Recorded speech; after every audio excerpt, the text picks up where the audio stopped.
On a parlé VSS, notamment dans le milieu de la santé avec Docteur Zoé, mais plus largement VSS, en lien avec des positions de domination. Parce qu'on a l'idée que, en France, on peut se retrouver en prison quand on a volé une canette de Red Bull pendant, des émeutes en banlieue, mais par contre, parfois, on peut agresser sexuellement des gens et ne pas se retrouver avec, des condamnations ou avec des condamnations qui sont relativement faibles quand on a une position sociale dominante et c'est intéressant d'en parler. Cette discussion, elle a eu lieu en live et elle a fait suite à, un épisode, qui est l'épisode précédent que vous pouvez voir qui s'appelle «Aujourd'hui ton, violeur, demain ton docteur», qui, parlait de l'affaire Nicolas W. Nicolas W, étudiant en médecine qui passe actuellement des examens pour devenir médecin, alors qu'il a été, reconnu coupable d'agression sexuelle, sur 5 plaignantes, je crois. Puis, avant, quand il était mineur, il avait déjà été jugé, pour le même type, d'agression, sur une mineure. Notamment, là, dans ces dernières, jugements, il y a une agression qui est décrite et qui correspond à la définition, juridique d'un viol. Donc voilà, c'est quelque chose de très grave et l'idée derrière, cet, épisode, c'était de dire: «On ne peut pas laisser des gens, qui, sont comme ça potentiellement dangereux pour des patientes, avoir une position de domination sociale qui est celle du médecin et se mettre en lien avec des personnes fragiles parce qu'un médecin, il voit, de fait des personnes fragiles qui sont dans une position plutôt, inférieure à lui ou une position de dominée, on va dire, par rapport à lui, pendant les consultations. Parce que quand son médecin nous demande, je sais pas, d'enlever son t-shirt, on le fait parce qu'on a censé avoir confiance dans le médecin. Il y a d'ailleurs aujourd'hui à 18 h, donc ce 29 mai à 18 h, devant le ministère de la Santé, une, manifestation de prévue pour, justement dénoncer, cette histoire et pour essayer de faire quelque chose avant que Nicolas W, ne puisse accéder à ce statut de médecin. Donc si, vous êtes intéressé par ça et si vous voulez manifester contre les, VSS sur un cas concret, notamment dans le milieu médical, je vous invite à aller dès 18 h devant, le ministère de la Santé. Maintenant qu'on a dit ça, je vous laisse, voir notre discussion avec Zoé. Moi, je vais revenir un peu sur cette histoire de tribunal des réseaux sociaux aussi, parce qu'en fait, actuellement, la situation, elle est tellement compliquée avec tout ce que j'ai expliqué là, c'est tellement dur de faire condamner des mecs qui ont fait des dingueries, que quand on est face sur ce profil spécifique d'agresseurs sexuels qui sont déjà en situation de pouvoir, l'empathie, ça ne marche pas. Je suis désolée, hein, c'est des mecs à qui on a expliqué des milliards de fois: «S'il te plaît, n'agresse pas sexuellement les gens, ne les viole pas. En fait, ça a des conséquences graves sur leur vie, ça a des conséquences graves sur leur santé». On a beau leur dire ça, en fait, les mecs s'en battent les couilles. On peut pas dire qu'ils soient pas au courant. Ils sont au courant que c'est interdit. Ils sont au courant que c'est pas bien. Ils s'en foutent. Ils se comportent comme des gens qui prennent, qui se servent, qui ont des droits sur le corps des autres. Ça ne les gêne pas. Et donc, On croit que le tu parles fait des du... bourgeois là, hein? Ouais, ouais, bah globalement, ça se recroise hein, comme profil. Et quand t'es dans une situation, nous, qui luttons contre les violences sexuelles, qui les subissons, qu'est-ce qui nous reste à part les exposer suffisamment pour que les mecs aient peur. Tu vois, là, t'as plein de mecs. T'as Édouard Baird, là, récemment, qui s'était exprimé en disant oui, quand même, maintenant, il y a une inversion complète de la parole. Avant, c'était la parole des hommes qui étaient dominantes. Maintenant, c'est celle des femmes. On n'a plus Oh le là droit là, d'être hétéro, hein, de toute façon, hein. ouais, c'est ça. On n'a plus le droit d'être hétéro. Alors ça, c'est qui avait sorti ça? C'est C'est qui qui Candeloro qui avait dit ça, Ah genre le oui. ouin-ouin de merde, Ah, on n'a plus le droit d'être on a même plus hétéro. le droit d'être hétéro et tout. Et les mecs, ils sont là, oui, quand même, ça fait peur. Joey Star qui parle de Gérard Depardieu en disant, oh là là, quand même, c'est la chasse aux sorcières, c'est le bûcher. T'es là, mais non, mec, c'est pas la chasse aux sorcières. C'est juste, on est en train de demander à des agresseurs de répondre de leurs actes. C'est pas une dinguerie non plus, quoi. Enfin, je veux dire, c'est quand même une folie de répondre ça. Et donc, les mecs, ils sont là à dire, vous vous rendez pas compte? Alors, certes, il y a des millions de femmes dans ce pays qui ont été violées.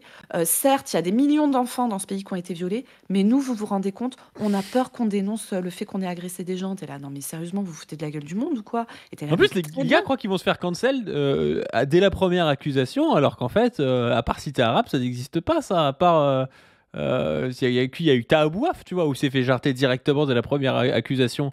Mm, mm. Mais la plupart des gens qui sont accusés de VSS, en fait, ça leur fait ni chaud ni froid, hein. Je veux dire, comment il s'appelle? Bah, Depardieu, par exemple, c'est l'exemple type, tu vois? Même là, il y a Koé, il a pris, 5 accusations d'agression sexuelle sur mineurs et tout. Je pense pas qu'il va enfin, je pense qu'il va être soutenu par toute une partie de la, Alors de l'intelligentsia, hein. Koé pour le coup, il s'est fait virer d'Énergie et d'ailleurs il a attaqué pour ça. D'ailleurs, il a attaqué Énergie, pour, rupture abusive de contrat, je crois, ou un Et truc tu comme ça. penses qu'il va trouver un nouvel employeur et faire, comme Bah, Morandini? Morandini, c'est quand même un mec qui a été condamné pour envoyer des messages super insistants pour recevoir des photos, je crois, d'un adolescent de 14 ans. C'est ça l'histoire? Et qui il a continue, il en il fait, leur à a faire le demandé de se cake et à masturber dire: devant «Ouais, lui. comme» voilà, voilà, donc le mec lui demandait de se masturber devant lui, il a plaidé c'était une blague. Il a plaidé que c'était une blague. Genre, c'est C'est normal, ça. te demander ça à un gamin de 14 ans quand toi t'es un présentateur star et que le mec est fan de toi, quoi. C'est une Oui, dinguerie. Et ce mec continue d'être à la télé, donc on n'aille pas à me dire que tout le monde est cancel dès la première accusation ou je sais pas quoi. c'est ça. CNews a dit, enfin C8 a dit: «Présomption d'innocence, pauvre chéri». Il a fait appel donc on le laisse à l'antenne et d'ailleurs, Alice Cordier, donc si vous savez pas qui est Alice Cordier, vous avez de la chance. C'est, une femme qui se décrit comme féministe, qui est à la tête d'un collectif d'extrême droite qui s'appelle Némésis. Et alors elles, leur obsession, c'est elles qui font les banderoles de merde, violeurs étrangers dehors, etc. C'est-à-dire que les meufs, plutôt que de parler d'accueil des victimes de violences sexuelles, plutôt que de parler des incestes, plutôt que de parler des viols dans le milieu professionnel, etc., etc., les meufs décident de détourner l'info et de servir la soupe à l'extrême droite en expliquant que le problème de la violence sexuelle, c'est le problème des étrangers, hein, voilà. Bon, première nouvelle, hein, tous les gens qui écoutent là, parce que statistiquement, il y a plein de gens qui écoutent, qui ont vécu de l'inceste, qui ont vécu du viol conjugal, qui ont vécu du viol dans leur milieu professionnel, qui ont été violés par leurs amis, etc., etc., etc. Voilà, tous les gens qui écoutent, sachez que Alice Cordier s'en bat les couilles de votre gueule. Elle a envie qu'on ne parle que d'un certain type de violeur et c'est vraiment proportionnel au taux de mélanine, hein, au taux de mélanine dans la peau. Le reste, elle s'en bat les couilles. Et cette meuf, tu vois, qui est censée être féministe et lutter contre la violence sexuelle, pitié, hein, se pointe sur le plateau de Morandini, mais en toute tranquillité, tu vois. Et vient ensuite nous faire des leçons de nous qui nous occuperions pas des victimes, etc. Alors qu'on soit très clair, moi, je fais pas le tri entre les bonnes et les mauvaises victimes.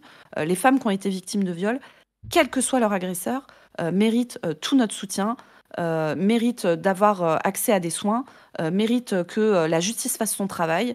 L'agresseur doit être condamné. Enfin voilà, moi j'ai aucun problème avec ça, hein. Il n'est pas question de trouver que de faire une hiérarchie entre les trucs. Contrairement à Alice Cordier et son collectif Némésis immonde et indécent. Non mais Euh, attends. Le truc, c'est qu'en plus, ces histoires d'étrangers, je comprends même pas trop sur quoi ça se base. Parce que pour avoir étudié la question, on avait fait un épisode avec Stéphane Le Foualier sur la chaîne, sur l'immigration. Est-ce que ça cause plus de délits, de trucs Il y a des études qui disent qu'il y a plus, par exemple, de délinquance de survie chez les immigrés qui n'ont pas de travail. Tu vois, tu comprends pourquoi tu te dis, les mecs, ils n'ont pas de travail, ils sont dans la merde, donc ils vont aller voler un sandwich. Tu comprends. Mais quand tu vois comment les violences sexuelles et sexistes sont faites dans la société. Tu te rends compte quand même que c'est basé, un, sur le pouvoir, c'est-à-dire le pouvoir au travail. Qui a le pouvoir? C'est pour les étrangers, tu vois, genre ton supérieur, en général, c'est pas un étranger. Et c'est aussi des violences dans la famille. Alors ça, il y en aura dans les familles étrangères comme dans les familles pas étrangères, tu vois. Mais je vois même pas trop pourquoi est-ce qu'on irait dire, en fait, c'est les Noirs et les Arabes qui violent, parce que je vois pas trop le rationnel qu'il y a derrière tout ça, à part, si, d'être un gros raciste et de penser que par essence, les Noirs et les Arabes violeraient plus. En plus, ça renvoie un peu cette histoire, tu sais, que les normies ont un peu sur. Enfin, les normies, je dis ça, c'est peut-être un peu méchant, tu vois, mais que les gens ont en se disant, ouais, les viols, c'est quelqu'un qui te chope dans la rue et qui te viole, alors que la réalité, c'est que l'immense majorité des viols, c'est pas ça, c'est plutôt dans la famille, quoi. C'est plutôt des connaissances. Quand c'est pas dans la famille, ça peut être des amis, ça peut être des proches, quoi. Mais les donc voilà, je trouve stats, que ça n'a pas de sens, cette histoire, quoi. ouais, les stats, c'est 75% des victimes de viol sont violées par quelqu'un de leur entourage, en fait. Ça, c'est des stats réelles, hein. Alors en plus, tu vois, c'est toujours très compliqué de parler de violences sexistes et sexuelles parce que la particularité, c'est qu'il y a une énorme sous-déclaration des violences. Comme la majorité des victimes ne portent pas plainte et apportent encore moins plainte quand c'est la violence qui vient de proches, c'est compliqué d'en discuter parce que on a du mal à avoir accès à des bons chiffres, etc. Alors il y a quand même des enquêtes de très grande ampleur qui ont été faites. Il y a eu le rapport de la Civise récemment sur les violences faites aux enfants, que je vous conseille, hein, qu'on mettra en description si besoin, qui est une lecture très intéressante. Bon, terrible, hein, je vous préviens, c'est horrible. mais c'est la réalité de ce pays. Un enfant sur 10. Dans une classe de CM2, il y a 2 à 3 enfants qui subissent de la violence sexuelle en France. Et dans l'immense majorité des cas, c'est le cercle proche. Donc c'est toujours très compliqué de parler de ces violences-là parce qu'en fait, elles passent sous les radars. Il y a eu une autre grosse enquête qui s'appelle l'enquête Virage, qui a été publiée, je crois, en 2015 ou 2016, qu'on pourra mettre aussi dans les chiffres si besoin. Que là, c'est vraiment des enquêtes qui sont allées interroger les gens directement, qui ne sont pas basées que sur les chiffres des plaintes ou les chiffres déclarés dans les lieux de soins, etc. Et moi, si tu veux, ce qui me termine dans le discours de l'extrême droite sur la violence sexuelle, c'est que, en plus de ça, tu vois, moi, les mecs qui viennent m'expliquer que les étrangers, ils ont une culture qui respecte pas les femmes, et c'est pour ça qu'ils violent plus, sont les mêmes mecs qui viennent me souhaiter des choses horribles en message privé, me souhaiter de me faire violer, etc. hein, les mêmes. On peut s'amuser, on peut s'amuser à réfléchir si notre culture française n'est pas pétrie de violences sexuelles également. Il y a plein de trucs très très très intéressants à sortir là-dessus. Par exemple, est-ce que au hasard dans les années 70, tout se passait bien du coup dans les années 60-70 parce qu'il y avait moins d'immigration à cette époque-là. Est-ce que tout se passait bien à ce moment-là? Alors moi je vous propose, si ça vous embête pas, je vais vous lire une petite citation. Je vais vous lire une citation de Gérard Depardieu, une interview en Oh là là là là 1978. là là. Ah, là, je trouve que si t'es Gérard Depardieu, t'es un petit peu masculiniste quand même. Ouais. C'est mon côté viriliste. Je suis en cours de poussage de moustache actuellement. Ça Donc Gérard va. Depardieu, 1978, dans une interview dans un journal américain. Il parle de sa jeunesse. C'est mon pote Jackie, il avait 16 ou 17 ans, qui m'a emmené à mon premier viol. La fille, une brune d'une vingtaine d'années, attendait son bus. Une chose en amène une autre, et hop, c'est comme ça. C'était normal. Il n'y avait rien de mal à ça. Les filles voulaient être violées. Je veux dire, ça n'existe pas le viol. C'est seulement une fille qui se met dans la situation qu'elle désire. La violence n'est pas commise par ceux qui perpétuent l'acte, mais par les victimes elles-mêmes, celles qui permettent que cela arrive. Voilà. C'est trop vénère, j'ai jamais entendu cette citation, ça sort d'où ça? Eh ben, ça sort de... Alors, il faudrait que je te retrouve le nom du magazine. C'était un Mais magazine de films. Et d'ailleurs, ça a coûté l'Oscar à Depardieu. Parce que les Américains, les États-Uniens, ont un certain nombre de défauts. Mais sur ces sujets-là, ils sont un petit peu plus basés que nous, un tout petit peu. Et en fait, ça passe pas aux États-Unis, même en 1978. Ça lui a coûté l'Oscar. C'est ça qui lui a coûté l'Oscar. C'est cette interview-là. Parce que, évidemment, enfin, je veux dire, vous avez entendu les mots du gars. Enfin, je veux dire, c'est juste une dinguerie de sortir des trucs comme ça. Et ça en dit long. Ça en dit vraiment long sur l'état de la société sur les questions du viol actuellement. Et sur l'état de la société historiquement. La culture française n'est pas une culture qui est exempte de culture du viol. Et venir nous expliquer que c'est lié à l'immigration, c'est juste du foutage de gueule. ouais, mais c'est un très bon acteur quand même. Oui, non, mais en plus, tu sais quoi? Oui. Enfin, sûrement. Je sais pas, moi je suis un culte en cinéma, donc si j'ai déjà vu des films de Gérard Depardieu, mais honnêtement, j'y connais rien. Je me permettrai pas de donner mon avis sur qui est un bon et qui est un mauvais acteur. Mais par contre, ce qui est certain, c'est que ça fait longtemps en France qu'on a une longue tradition française sur la violence sexuelle. Ça fait très longtemps, ça fait des siècles. Allez, Il y avait je un peux me truc par permettre rapport à ça, une alors c'était deuxième ça que citation. Ouais, vas-y. On reste dans le thème réalisateur français. On va citer Benoît Jacquot. Benoît Jacquot, vous savez, c'est le mec qui s'est baladé avec son enfant femme trophée Judith Godrèche, 14 ans, au vu et au su de tout le monde, alors qu'il en avait 40 et qu'il était en situation de domination extrême face à elle. C'était le réalisateur dans les films desquels elle tournait, etc. Benoît Jacquot, il a raconté des trucs au monde sur sa jeunesse aussi, pour voir à quel point, avant l'immigration, ça se passait bien dans la rue en France. J'ai été partie prenante d'une bande qui sévissait et qui avait un rapport aux filles extrêmement clanique, violent, ségrégatif et hostile. Il y avait dans les années 1960 ce phénomène des tournantes dans les bandes, qui était presque comme un rituel. Personnellement, je n'y participais pas, car j'en étais incapable, mais j'y étais très liée. Bon, c'est chouette ça, hein? C'est pas mal, Mais hein? c'est de ça que je voulais parler du phénomène des tournantes. C'est pareil, c'est un truc dont on a beaucoup entendu parler, je crois, à partir des années 2000. À partir de l'ère Sarkozy, en gros, on associait les tournantes aux Arabes, en gros. On disait les Oui. tournantes dans les caves et tout. Alors, je sais plus si c'était toi ou si c'était Stéphane qui m'avait appris que les tournantes, c'est un vieux truc. Déjà, c'est un truc qui a plus ou moins toujours existé, je crois, depuis le Moyen-Âge. et qui a été vachement mise en avant dans les rites initiatiques des bandes dites de loupards, tu vois, des années 60-70. Ouais. Alors, Alors, c'est je sais important de plus qui parler de m'avait dit viol. ça, mais... C'est important de parler de viol collectif et pas de tournante, parce qu'il faut vraiment utiliser les bons mots quand on parle de ça. Je me permets, cher camarade Paduring. Ouais, t'es vraiment Et une gauchiste, hein. Voilà, on je peut suis une plus immense rien gauchiste. dire. Je fais du tone policing sur les virilistes toxiques. Alors, il y a eu un article notamment de Mukieli qui a analysé ce phénomène des bandes. Il y a un peu des trucs à dire sur cet article parce qu'en gros, il dit que les viols collectifs, alors il montre un peu la structure sociale qu'avaient les jeunes hommes de l'époque qui avaient été condamnés pour des phénomènes de viols collectifs. Et bon, il y a quand même un peu des trucs à dire sur cet article parce qu'il raconte que c'est vraiment un truc d'homme de milieu populaire. Alors lui, ce qu'il dit sur le fait que c'était vraiment un enjeu de prouver sa masculinité entre hommes, etc., c'est probable. Mais comme, encore une fois, il s'est basé sur les plaintes déposées, il est très probable qu'il y ait une surreprésentation des hommes de milieu populaire. Et on ne peut pas du tout affirmer qu'il n'y avait pas des phénomènes de viol collectif dans les classes bourgeoises non plus. Mais par contre, on peut se douter que tu te fais moins choper par les flics, que tu te fais moins mettre en examen par le juge et que tu as un meilleur avocat quand tu es bourgeois. Et ça, c'est le cas pour tous les crimes, et délits, hein. Plus tu es pauvre, plus tu as de risque de te faire toper. Plus tu es Non, non, riche, plus mais... tu as de risque de t'en Et sortir. puis je vais te dire un truc, tu vois, genre un viol collectif dans une cave dans la banlieue parisienne, ça s'appelle une tournante, tu vois, dans dans les magazines. Par contre, un viol collectif euh, dans une soirée médecine arrosée avec une meuf ivre-morte, ça va s'appeler un plan à 4 ou je sais pas trop quoi, tu vois. Donc il y a aussi ça, il y a la requalification des trucs selon qui a fait la chose, tu vois. Ça va s'appeler aller loin en soirée. Voilà comment ça va Ouais, s'appeler. c'est ça, c'est ça. Et du coup, c'est assez précis, quoi. Et donc, c'est un phénomène général. Attends, je vais te mettre un petit lien là d'une vidéo qui est très intéressante que je me permets. Alors, je sais pas si on aura le temps de le mettre Ah, dans bah, la capsule. tu ne donnes pas d'ordre déjà. Ouais, c'est vrai, je te donne pas d'ordre, excuse-moi. Euh, grand camarade, grand timonier Paduring, Voilà. je me permets immédiatement de vous mettre le lien d'une vidéo très courte de Lina. Et je vous propose qu'on la regarde et qu'on l'écoute ensemble. Putain, à chaque fois je pense aux mêmes vidéos et tu les as, c'est bien. C'est bien, c'est bien. Alors, je sors ça.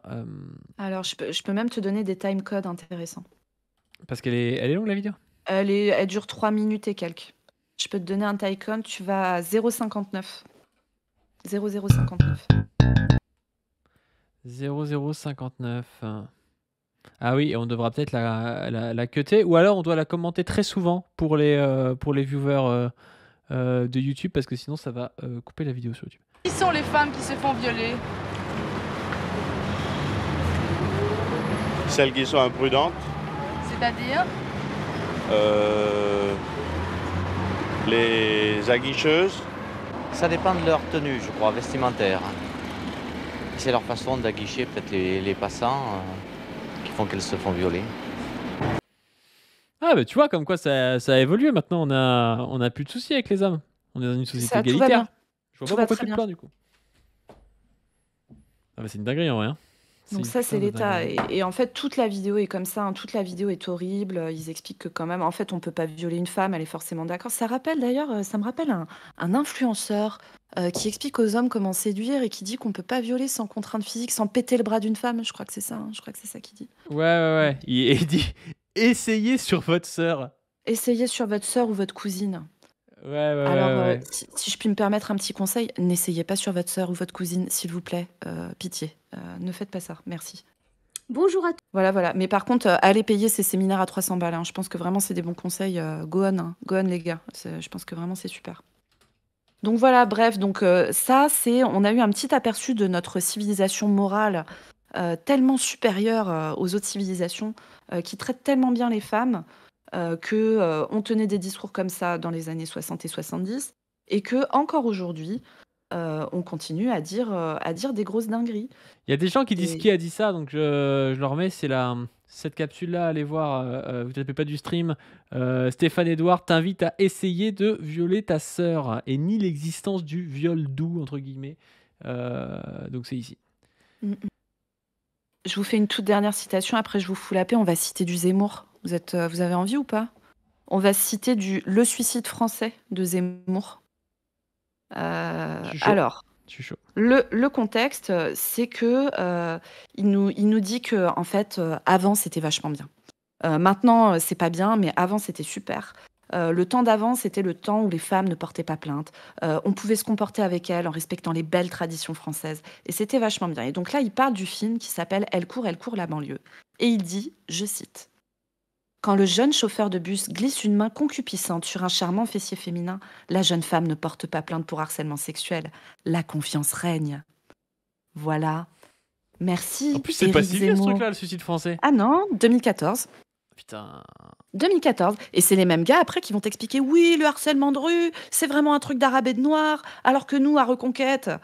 Putain, sérieux les gars, vous foutez vraiment de notre gueule. La réalité de toute cette extrême droite-là qui utilise le combat pour la violence sexuelle, ils en ont rien à battre qu'il y ait des mecs qui violent. Ils veulent juste que ça soit des blanches qui sont violées par des blancs. Quoique je pense que le fait que des filles noires ou des filles arabes se fassent violer par des blancs, ça doit pas les déranger beaucoup non plus, hein. Mais voilà, la réalité c'est ça. C'est ça qui est important pour eux.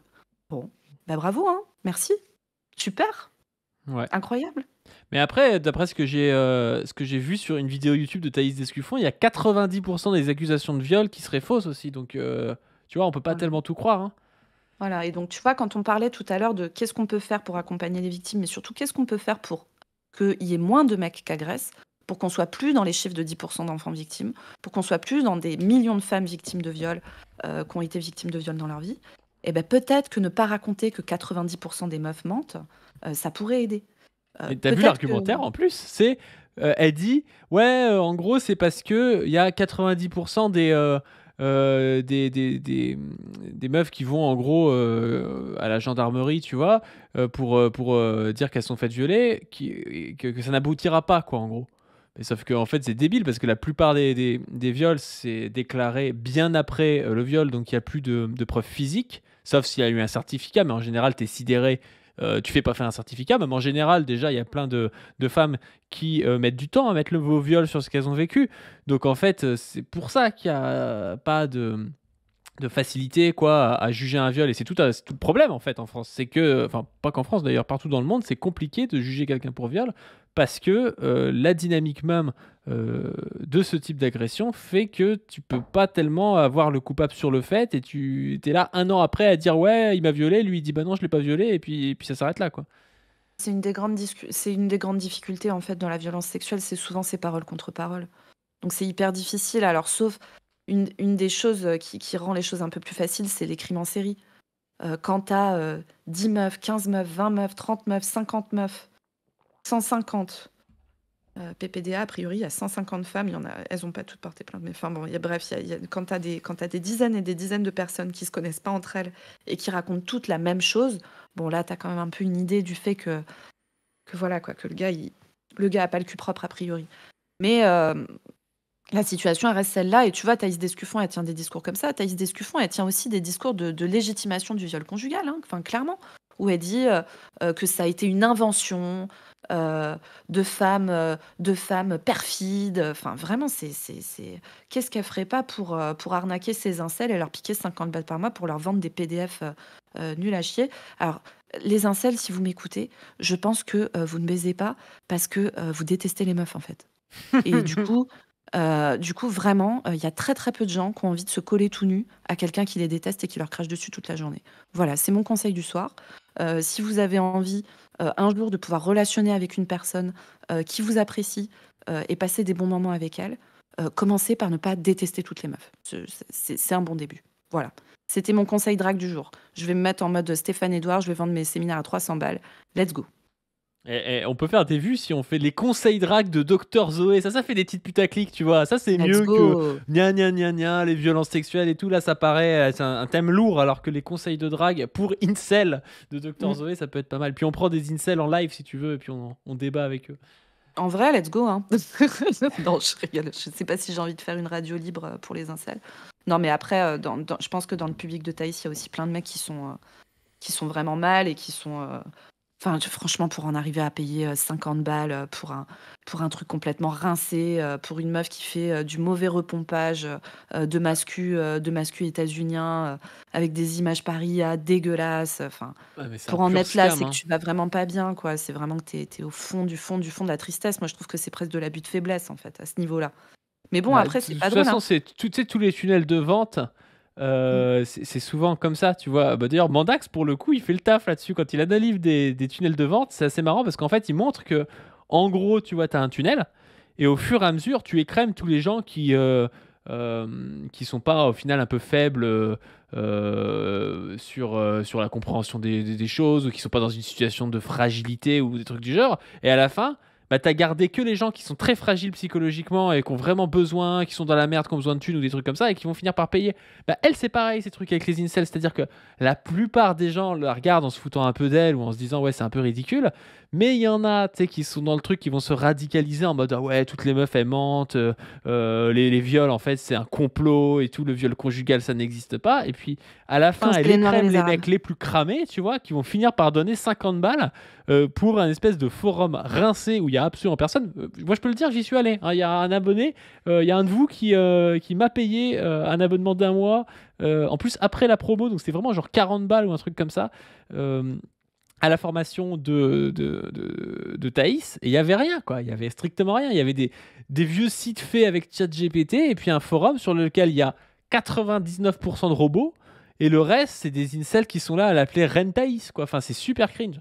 Quelle horreur, hein, les pauvres. Enfin bon, les pauvres. Après, là, aujourd'hui, il y a un mec qui a été arrêté à Bordeaux, qui préparait un attentat, enfin une tuerie de masse. Un mec qui se revendique de l'idéologie incel, justement, et qui avait prévu de faire une tuerie de masse au moment du passage de la flamme olympique à Bordeaux. Il a été arrêté aujourd'hui, là. Et donc décrit comme proche des milieux d'extrême droite, etc. Ah, mais Donc c'était c'est pas un quand même étranger, donc des... on n'en parle pas. C'est ça, c'est quand même des idéologies c'est quand même des idéologies qui peuvent avoir des conséquences extrêmement graves pour les personnes. Enfin, tu vois, pour les pauvres types là qui sont sur le forum de Thaïs, je pense pas que c'est des gens qui vont très bien dans leur vie, mais aussi pour les gens qui sont autour d'eux. Parce que quand tu légitimes le viol conjugal, quand tu expliques que les victimes mentent, etc., en fait, de fait, tu participes au système du silence, tu participes à ce que les victimes ne parlent pas, tu participes à ce que le premier réflexe quand tu subis un viol, ça soit la honte, tu participes à tout ça. En fait, tu as un peu du sang sur les mains quand tu traites ce discours-là. Et encore une fois, tu vois, moi, quand on vient me chicaner. La lutte contre la violence sexiste et sexuelle, c'est pas une lutte théorique. C'est un truc qu'on vit dans nos corps, c'est un truc qu'on vit dans nos chairs, c'est un truc qui détruit les gens et qui a détruit un nombre incalculable de gens. Moi, je suis médecin. La violence sexuelle et ses conséquences, c'est des choses que je vois tous les jours dans mon cabinet. Et moi, je suis en pleine campagne, hein, c'est pareil, il n'y a pas eu d'histoire d'étrangers, de machin. Mais moi, j'ai des vieilles dames de 80 ans qui parlent de l'inceste de leur père pour la première fois à 80 piges.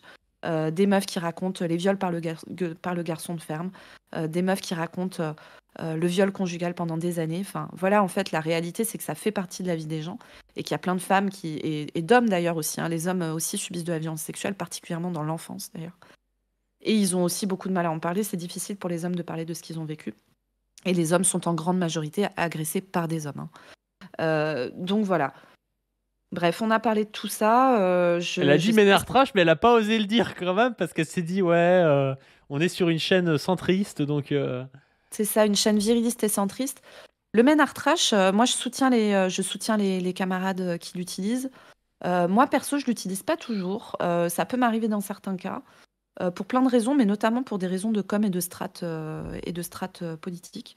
En fait, il y a plein de gars, parce qu'ils ont des réflexes de cons, hein, qui sont plus capables d'écouter un discours une fois qu'on a dit Ménard Trash, qui n'arrivent pas à comprendre que Ménard Trash, c'est on parle du système.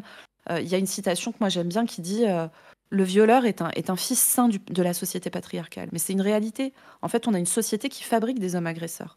Se comporter comme un agresseur, c'est pas être un monstre. Elle a dit Les Notolman, la agresseurs, Zoé, hein. bah ouais. Ah bah Not All Men, est-ce que j'ai dit Not All Men? Not Ouais, All Men, Not moi, j'ai Always Men. entendu le clivage, c'est pas bien. Je suis le François Ruffin des VSS. Mais je sais pas si le chat a entendu pareil, mais moi j'ai entendu ça. Non, moi je dirais pas ça, mais je dirais que en fait, c'est important de pouvoir dire Ménard Trash. C'est important aussi qu'on puisse expliquer aux mecs ce qui se passe. Et du coup, en fait, c'est pour ça qu'il faut une pluralité de militantisme et de discours, parce qu'on va pas toutes parler de la même manière aux mêmes personnes. Et moi, encore une fois, mes camarades qui disent men are trash, je les soutiens à mort. Elles ont largement raison de dire ça. Moi, je me positionne sur un truc. Moi, un des trucs que je veux, c'est aussi parler aux mecs de ça. Moi, je veux que les mecs entendent parler de violences sexistes et sexuelles. Je pense que c'est extrêmement important. Je pense qu'il faut qu'ils entendent que s'ils se sentent blessés par men are trash, c'est peut-être un peu le problème. Parce que moi, je connais plein de gars, quand on leur dit que le violeur est un fils sain de la société patriarcale, en fait, ils se sentent pas concernés. Donc peut-être que si vous vous sentez un peu concerné parce qu'on dit que les mecs sont des potentiels agresseurs, c'est que vous l'avez fait. Et donc si vous l'avez fait, je sais pas, faites le point, excusez-vous auprès des gens à qui vous l'avez fait, ne le refaites jamais. Et puis vous étonnez pas si un jour vous allez chez les flics, hein, désolé, mais et rassurez-vous, il est très probable que vous n'y alliez pas, parce qu'en fait, encore une fois, dans ce pays, il vaut mieux violer quelqu'un que voler une canette de Red Bull pendant les émeutes suite à la mort d'un gamin tué par un flic. Voilà.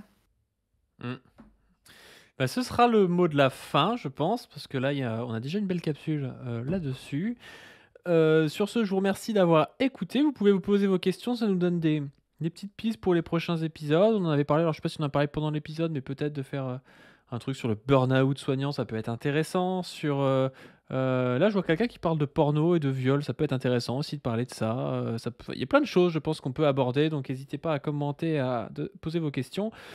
Et je vous invite aussi à donner sur le Tipeee comme d'habitude. Je vous invite à vous abonner à cette chaîne et à la chaîne principale Pas du Ring. Et je vous invite aussi à vous abonner surtout au Twitter de Zoé qui est Zoé-. Et sur ce, je vous dis à plus. Plus tout le monde, salut.